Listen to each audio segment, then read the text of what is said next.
Welcome to today's episode of r/Let's Not Meet. My neighbor tries claiming my house. This happened a little bit ago, about a month, and it was a bizarre experience to say the least. I'm 15, and I was playing some video games before passing out. It was about, say, 11 PM, when I hear the doorbell ring. Out of instinct, I begin walking downstairs, but about halfway there rationality came to mind. Who the duck rings a doorbell at 11 PM? I silently strode back upstairs and stood in the hall, kinda expecting something bad to happen. An exact minute later, it rings twice. My parents begin to leave their room and give me a quizzical look, and all I had to respond was a shrug. Then he starts banging on the door. My mother jumps at the first bang, and my father's eyes widened, but more in confusion than fear. He decided to go downstairs and peep through the view hole. It was our neighbor. My dad hesitantly opened the door, and I could hear my father's voice tremble slightly. "Hey, what do you need?" Next thing I hear is an entire full-blown scream argument from our neighbor, claiming that this household was his, and we stole it from him. My father's uneasiness was quickly replaced with annoyance, and he simply shut the door without giving our neighbor the time of day. My dad stepped on the first step going up the stairwell when our neighbor first hit the door. I'm not talking banging with a fist. This man was full body slamming it. My father was stunned for a second, and my neighbor charged the door again. This time, we began to hear the splintering of wood. Everyone reacted at once. My father went to brace the door with his body. My mother went to go get the other two kids, and I went for 911. The body slamming ensued for another 5 minutes, and while I was on the phone with 911, it stopped. I thought it was over, and I was relieved, but I still stuck on the phone. I go peek out the front window of my house, and boy, was it only getting started. Our neighbor took his Jeep Wrangler and simply directed it straight at our house. We had zero clue what he was doing, until he hit the gas and we heard the squealing of tires. Then he immediately hit the brakes. He was trying to scare us out of the house. I was still on the phone with 911, and I stepped away from the window to comfort my siblings, crack jokes and such. Eventually, police arrived and arrested him. The next morning, I left for school, still shaken from the night before. I stepped onto our front steps and saw tire marks leading up to our front door. The lunatic actually nearly rammed our door down with his car. I really never want to see this dunt ever again, but he lives directly to my right. Duck my life. Edit. Alright, I don't know if he has a mental illness or not. I'm sorry, and no, I'm not going to physically harm him via blade nor bullet. Stop suggesting that. Edit 2. No, I do not care if he had threatened us. The situation was resolved with no one harmed. Stop saying my father should have hurt anyone. There was no need. Rationality over emotion. And no, not even I trust my guardians with a firearm. I would probably be the best candidate for it, but I doubt my father will buy a gun and rely on his 15-year-old son to use it. Best that I wait until I'm of age. Holy crap. Smart thinking not to answer the door yourself. Sounds like you and your family work well as a team. We all know that family comes first. My father is more willing to protect head on. My mother protects her children. While I was always self-taught that 911 is my best friend, and I'm 15, it was 11 PM, and I'm still partially scared of the dark. What compelled me to even get halfway to answer the door is beyond me. Did you ever find out why he was behaving that way? Drunk or something? Either way, OMG terrifying. No, my guess is drugs. While in his car, he was fidgeting with everything imaginable. While drunk, from what I've seen, everything is slurred rather than sharp and fidgety. Never found out though. The police dealt with the scenario, and I went back inside and kind of just stared at the wall, wondering what could have happened. My brother saw a ghost as a kid. 2 decades later, I realized what he actually saw. I was about 7 years old, my brother about 10. It was well past our bedtime when our mom woke up off the couch to put us to bed. Our dad worked construction out of town back then, so it was often just us three at the house for weeks at a time. Up the stairs and to the immediate right was our parents' bedroom. Going left put you in the middle of a hallway. Taking another left down that hallway led to my brother's room. The opposite end was my room, which was also across the hall from our upstairs bathroom. At either end of the hallway are window doors we always kept locked and rarely used. The door on my end led to a balcony overlooking our front yard, and the door on my brother's end opened to our back porch. The house kinda leans into a small hill. My brother and mom both had a habit of waking up in the middle of the night to use the bathroom. I only knew this because I was always a light sleeper and they just couldn't help flushing with the door wide open.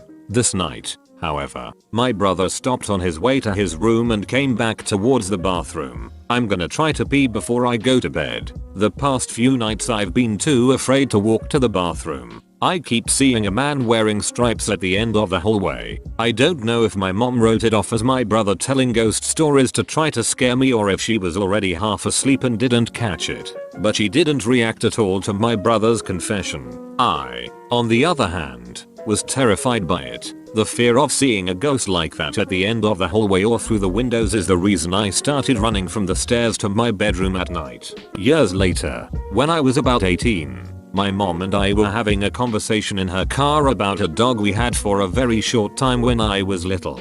We were sharing stories about Max's tendency towards destroying my shoes and other unruly behaviors when my mom blurted out, "Do you remember that time I opened the front door for the cops and Max ran inside to the kitchen and started tearing open that big bag of dog food we had?" This really caught me by surprise, because in all the years I lived in that house we never once called the cops, gun owner family in a quiet, rural WV neighborhood, etc. I asked her what she was talking about and she looked equally surprised as if she had just revealed something by accident. "Oh, that's right. I never told you because you were too young at the time. One night, I woke up hearing noises outside my window and when I looked I saw a man staring into my bedroom." She went on to describe how turning on the lights caused him to take off running and how she grabbed my dad's pistol before calling the cops. I can't remember all the details I gave them when they showed up.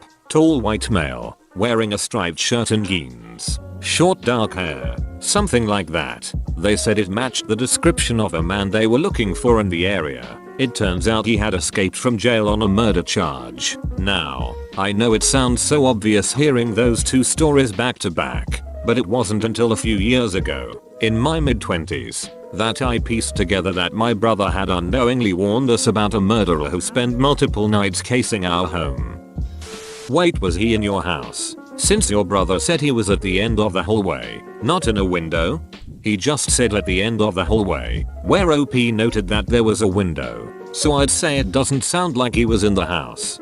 It had to be through the window. I definitely remember him saying at the end of the hallway because it painted a horrible image for me as a kid, but it must have just been poor wording. Also, I detailed the layout of the hallway and the doors but forgot to mention there's no way up to the balcony on my end other than through that door. This means my brother had to see him through the door right next to his room on his way back from the bathroom. I say this all with uncertainty because I've never actually told my brother the story our mom told me. I just asked him if he remembered the man in stripes, but he said he only vaguely remembers. He has an awful memory. Recently, I've been wanting to tell him the full story to see if it jogs his memory, which is why I posted it here. I'll post an update here if that happens.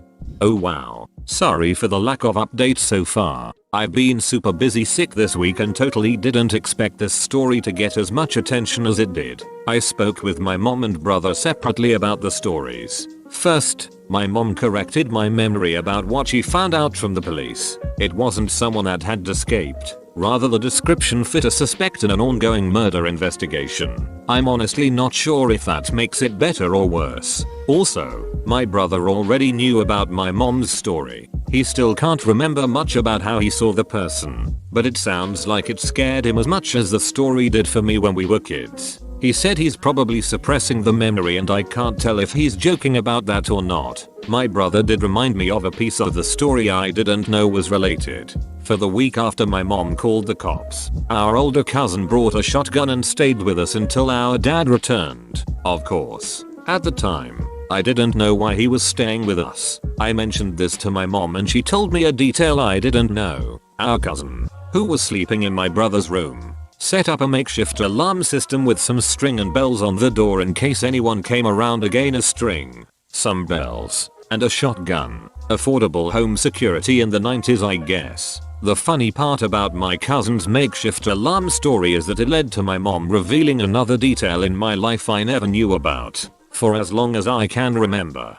that door, which was replaced several years ago, had a rope loop of Christmas bells around the knob. The sound of those bells is burned into my memory because they would jingle anytime someone opened the door, and my mom would always check that door before going to bed. As I got older and started doing more work around the house, I would have to use that door a lot and would get annoyed by it falling off every time I opened the door. I remember getting frustrated and throwing it in a closet once or twice, but my mom got upset and made me put it back. She said our cousin's alarm system gave her the idea to leave those Christmas bells on the door year round. Anyways, we never got more information about the investigation, but we also never had any incidents like that again, so that was good enough for us. Sorry if that's not as much detail as you were hoping for, but hopefully that gives you enough of a picture. I probably won't bother my family about this again, but I appreciate all the kind words said here and I'm glad you enjoyed my story. This entire story gave me the chills. Thanks for the update. I've been on Reddit too long. I really thought you were going to tell us that your mom was cheating with the guy in stripes and your brother saw him in the house. Thanks for watching this spooky video from Sir Reddit. Which story did you think was best? Comment below. This week I'll be posting the best spooky videos from the internet every day, so make sure to subscribe for more.